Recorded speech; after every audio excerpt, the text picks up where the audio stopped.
Everyone, उम्मीद करता हूं सभी जो है धांसू प्रैक्टिस के लिए तैयार होंगे। आज हम लोग करने वाले हैं पेसिव वॉइस की धांसू प्रैक्टिस। जी स्टूडेंट, आप सबने ना पेसिव वॉइस पढ़े हैं, आ जाते हैं, but when it comes to use passive voice in spoken English we don't know how to use it.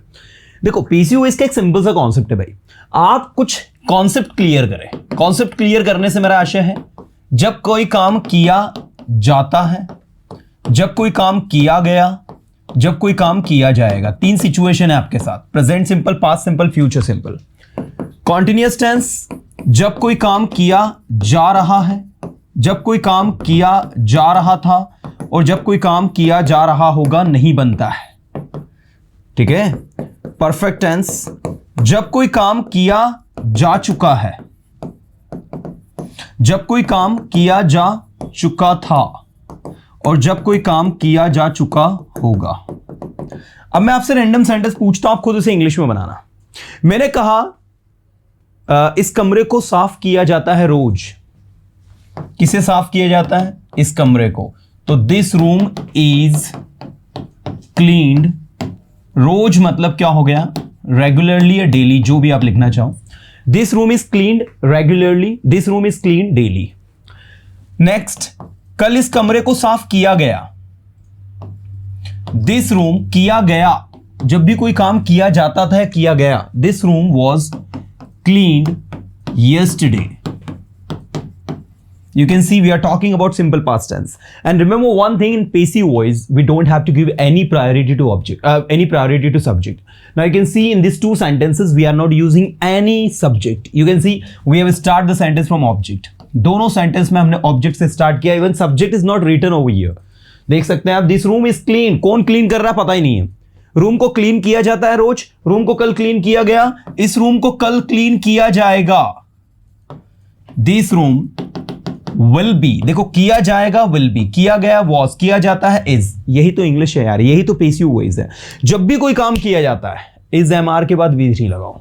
मैंने कहा तुम्हें पढ़ाया जाता है, यू आर टॉट। तुम्हें पीटा जाता है, यू आर बिटन। तुम्हें समझाया जाता है लेकिन तुम समझते नहीं हो, you are explained but you don't understand. तुम्हें पीटा जाता है लेकिन तुम सीखते नहीं हो, you are beaten but you don't learn. You are beaten, तुम्हें पीटा जाता है। इस रूम को कल साफ किया जाएगा, this room will be cleaned.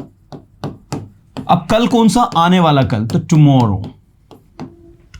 That is the strategy. अब मैंने कहा इस रूम को साफ किया जा रहा है। Point to be noted everyone, this room is being cleaned. अभी किया जा रहा है, this room is being cleaned now. इस रूम को साफ किया जा रहा था, past continuous, this room was being cleaned. अब आप देखोगे ध्यान से तो यहां वॉज क्लीन लिखा है, यहां वॉज बीइंग क्लीन लिखा है। मतलब साफ किया जाता है, साफ किया गया, साफ किया जाएगा, साफ किया जा रहा है, तो इज एम आर बीइंग। किया जा रहा था, वॉज वर बीइंग। किया जा रहा होगा, नहीं बनता है ये। इस रूम को साफ किया जा चुका है, क्या कहोगे इंग्लिश में? This room has been cleaned. इस रूम को साफ किया जा चुका था, this room had been cleaned. इस रूम को साफ किया जा चुका होगा, this room will have been cleaned. Any doubt everyone? You can see has been किया जा चुका है, had been किया जा चुका था, will have been किया जा चुका होगा। Now I'm going to ask you the random sentences that you guys have to speak into English. Let's get started. English पढ़ाई जा रही है, English is being taught. कुछ भी किया जा सकता है, कुछ भी किया जा सकता है। Anything can be done. अब किया जा सकता है, कैन बी लगाया हमने। अब ये कैन बी वाला कॉन्सेप्ट क्या है यहां पर देखेंगे आप। छोटा सा कॉन्सेप्ट है, सबको समझ में आ जाएगा। आप सबने मॉडल वर्ब्स कैन पढ़ा है। जब आप इसका पेसिव वॉइस बनाते हैं, then this can change into can be and then we have to use V3। In past on the place of could V1 plus object आपका होता है। जब आप इसमें बनाते हैं तो कैन का हो जाता है, कैन का हो जाता है, कैन बी। कुड का हो जाता है, कुड बी। ऐसे ही विल बी एबल टू का हो जाता है, will be able to be. ऐसे ही शुड का हो जाता है, शुड बी। ऐसे ही मस्ट का हो जाता है मस्ट बी, ऐसे ही ought to का हो जाता है ought to be, ऐसे ही has have to का हो जाता है has have to be, ऐसे ही had to का हो जाता है had to be, ऐसे ही will have to का हो जाता है will have to be, ऐसे ही used to का हो जाता है used to be, ऐसे ही need to का हो जाता है need to be, और इनके dare to का हो जाता है dare to be, और इनके बाद वर्ब की थर्ड फॉर्म लगाना कंपलसरी होता है, बिकॉज पेसिव का एक ही रूल है भाई कि हमेशा क्या यूज करो, V3 यूज करो। अब जब भी कोई काम किया जा सकता है, मैंने कहा इंग्लिश पढ़ाई जा सकती है, इंग्लिश कैन बी टॉट, जो भी काम किया जा सकता है, जो भी काम किया जा सकता था, जो भी काम किया जा सकेगा, जो भी काम किया जाना चाहिए, मैंने कहा ट्रैफिक रूल फॉलो किए जाने चाहिए, traffic rules should be followed, traffic rules should be followed. एक बार बोलेंगे सभी मेरे साथ में, come on, traffic rules should be followed, traffic rules अवश्य फॉलो किए जाने चाहिए, अवश्य कोई काम किया जाना चाहिए, traffic rules must be followed. English अवश्य बोली जानी चाहिए, English must be spoken, English अवश्य पढ़ाई जानी चाहिए, English must be taught, English पढ़ाई जानी चाहिए, English ought to be taught, English पढ़ाई जानी है जब कोई काम किया जाना है, जो कुछ भी काम किया जाना, मैंने कहा इंग्लिश पढ़ाई जानी, English has to be taught, English पढ़ाई जाना था, पढ़ाई जाना था, English had to be taught, English पढ़ाई जानी होगी, English will have to be taught, English पढ़ाई जाया करती थी, English used to be taught, English पढ़ाए जाने की जरूरत है, English need to be taught, English बोले जाने की जरूरत है, English need to be spoken, English सीखे जाने की जरूरत है, English need to be learned. जो काम किया जा सकता है, कैन भी किया जा सकता था, कुड भी किया जा सकेगा, विल बी एबल टू भी किया जाना चाहिए, शुड भी किया जाना ही चाहिए, मस्ट भी किया जाना चाहिए, ऑट टू भी किया जाना है, हैज टू बी। इंग्लिश बोली जानी है, English has to be spoken, English पढ़ाई जानी है, English has to be taught. जो काम किया जाना हैज टू बी, किया जाना था हैड टू बी, किया जाना होगा विल हैव टू बी, किया जाया करता था यूज्ड टू बी। जैसे मैंने कहा प्राचीन भारत में संस्कृत बोली जाया करती थी, in ancient India Sanskrit used to be spoken. Now you can see students, in ancient India, in ancient Bharat, Sanskrit used to be spoken, Sanskrit बोली जाया करती थी, Sanskrit used to be spoken, Sanskrit पढ़ाई जाया करती थी, Sanskrit used to be taught, Sanskrit used to be taught, Sanskrit पढ़ाई जाया करती थी। मैंने कहा संस्कृत पढ़ाई जानी चाहिए, संस्कृत पढ़ाई जानी चाहिए, एडवाइस दे रहे हो। संस्कृत शुड बी, बोलो जल्दी फास्ट, टॉट, संस्कृत पढ़ाए जाने की जरूरत है, Sanskrit need to be taught, Sanskrit बोले जाने की जरूरत है, Sanskrit need to be spoken, Sanskrit सीखे जाने की जरूरत है, Sanskrit need to be learned. English बोली जा सकती है, इंग्लिश कैन बी स्पोकन, इस काम को किया जा सकता है, एवरीबडी हैज टू स्पीक। सुनने से काम नहीं चलेगा। आप मेरे सेशन में बॉस, मेरे सेशन में हो मतलब आपको मेरे साथ बोलना है इक्वली, ये नहीं कि बस आके बैठ गए सिखाओ हिम्मत है तो इंग्लिश, इतनी हिम्मत नहीं है भाई। You have to speak with me, मेरे साथ बोलना पड़ेगा।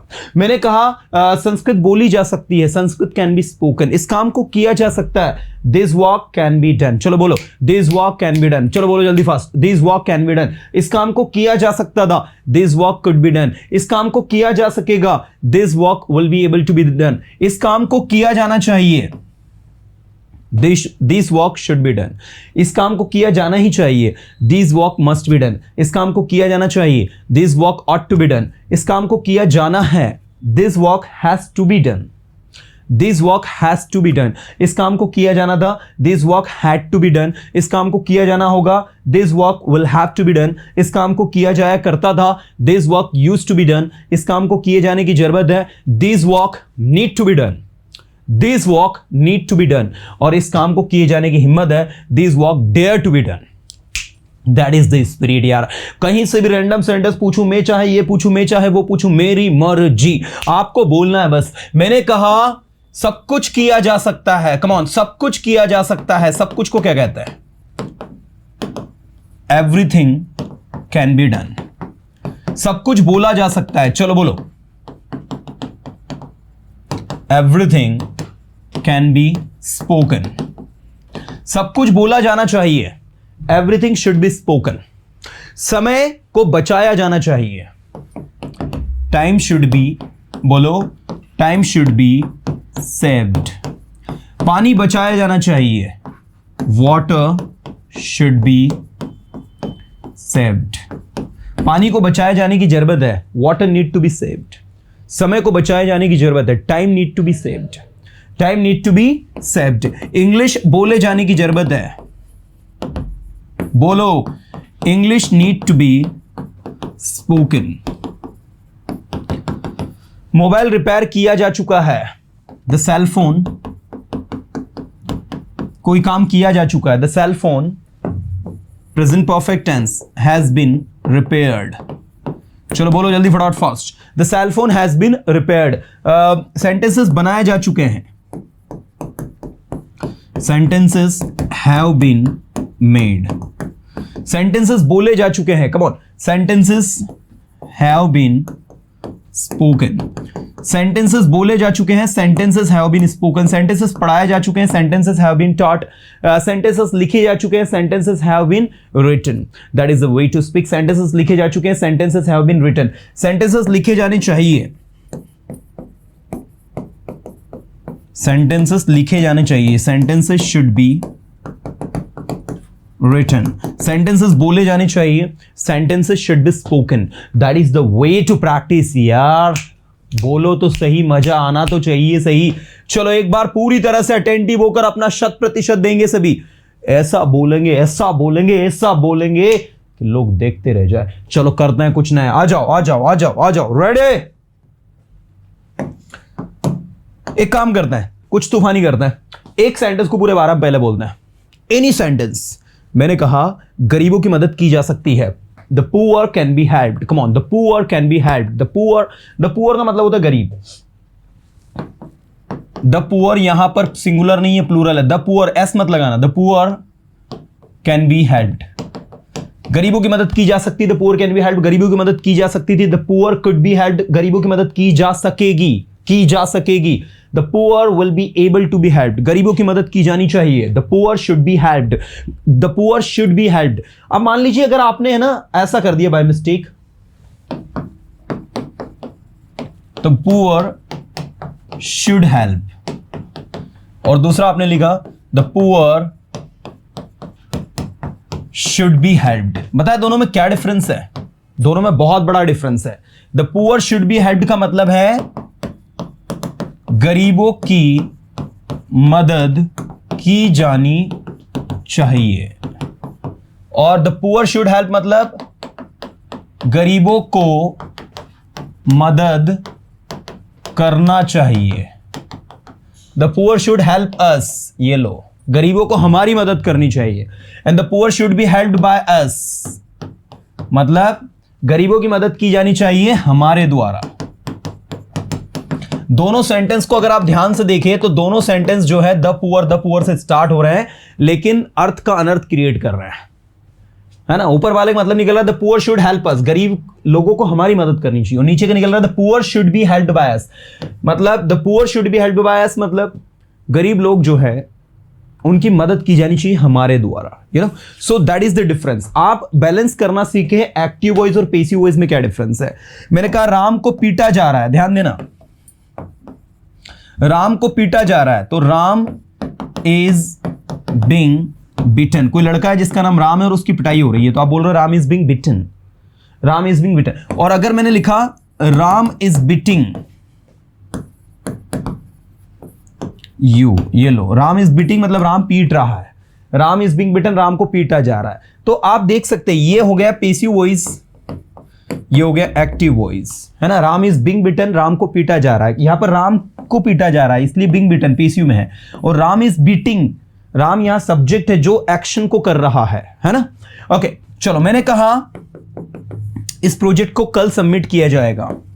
चलो बोलो इंग्लिश में जल्दी फटाफट। इस प्रोजेक्ट को कल सबमिट किया जाएगा। This project will be submitted tomorrow. This project will be submitted tomorrow. इस प्रोजेक्ट को आज सबमिट नहीं किया जा सकता, इसे कल सबमिट किया जाएगा। This project can not be submitted today. Can not be या कांट बी भी लिख सकते हो आप ऐसा करके, कांट बी या can not be submitted today, it will be submitted tomorrow. This project can not be submitted today, it will be submitted tomorrow. इसे कल सबमिट किया जाएगा। ओके, इंग्लिश बोली जानी चाहिए, बोलो इंग्लिश बोली जानी चाहिए, बोलो English should be spoken. English पढ़ाई जानी चाहिए, क्या बोलेंगे, बोलो इंग्लिश पढ़ाई जानी चाहिए। English should be taught. English पढ़ाए जाने की जरूरत है, English need to be taught. English बोले जाने की जरूरत है, English need to be spoken. English need to be spoken. Sentences बनाए जाने की जरूरत है, sentences need to be made. एक बार फिर से बोलो सारे student, sentences need to be made. Everybody has to speak, sentences need to be made, sentences need to be made. सब कुछ किया जा सकता है, everything can be done. English बोली जा सकती है, कम ऑन, इंग्लिश बोली जा सकती है, इंग्लिश कैन बी स्पोकन। इस टॉपिक को पढ़ाया जा सकता है, this topic can be taught. This topic can be taught. इस टॉपिक को आसानी से पढ़ाया जा सकता है, क्या कहेंगे इंग्लिश में, this topic can be taught easily. This topic can be taught easily. This topic can be taught easily. इस टॉपिक को आसानी से पढ़ाया जा सकता है। ओके, सेंटेंसेस बनाए जा सकते हैं, बोलो सेंटेंसेस बनाए जा सकते हैं, sentences can be made.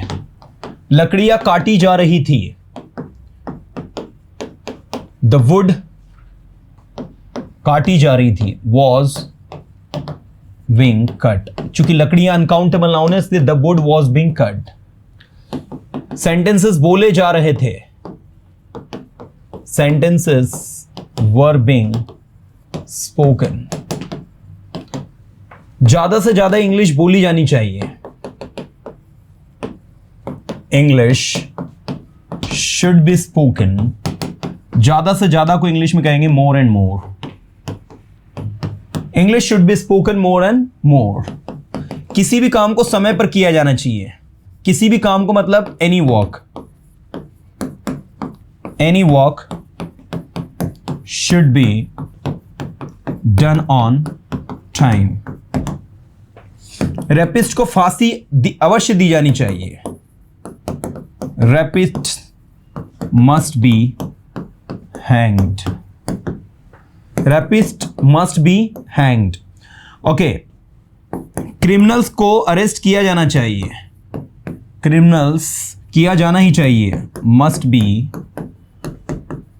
Arrested. ठीक है, क्रिमिनल्स मस्ट बी अरेस्टेड। इस कमरे को व्यवस्थित किए जाने की जरूरत है, this room need to be, जरूरत है, अरेंज्ड। इस कमरे को व्यवस्थित किए जाने की जरूरत है तो this room need to be arranged. Okay, English बोले जाने की जरूरत है, English need to be spoken. English पढ़ाए जाने की जरूरत है, English need to be taught. So this is the thing actually. आप देखिए किस तरीके से you can see that how the things are working, how we are using them, and the most important things किस वे में हम चीज़ों को बना रहे हैं। तो आपको सारी की सारी चीज़ें जो है क्रिस्टल क्लियर समझ में आएंगी। And this is something which is what I can say कि हर एक चीज़ का एक अपना तरीका होता है, एक पैटर्न होता है, तो बहुत आसानी से हो जाएगा। चलो मैं इस काम को करने के लिए तैयार हूं, चलो बोलो I am ready to do this work. मैं इंग्लिश पढ़ाने के लिए तैयार हूं, I am ready to teach English. मैं सेंटेंसेस सीखने के लिए तैयार हूं, I am ready to learn sentences, you know, back to back back to back back to back. मैं जानता हूँ, आई नो इस काम को कल किया जाएगा, this work will be done tomorrow. इस घड़ी को रिपेयर किए जाने की जरूरत है, this watch need to be repaired. इस वॉच को 2 बार रिपेयर किया जा चुका है, this watch has been repaired 2 times. ये काम कल किया जाएगा, आज इस काम को नहीं किया जा सकता। This work will be done tomorrow, this work can not be done today. anything that comes in your mind, जो आपके दिमाग में आए, just speak it out confidently. What I'm telling you, if you are following these steps and just trying to speak, you know, you can find remarkable changes in your speaking. आपको ये feel होगा यार, anything can be spoken easily. सारी चीज़ें बड़ी ही आसानी से बोली जा सकती है. There is no difficulty over here. So dear students, let me tell you कि आपको इस वे में इस तरीके से इसे सीखना है.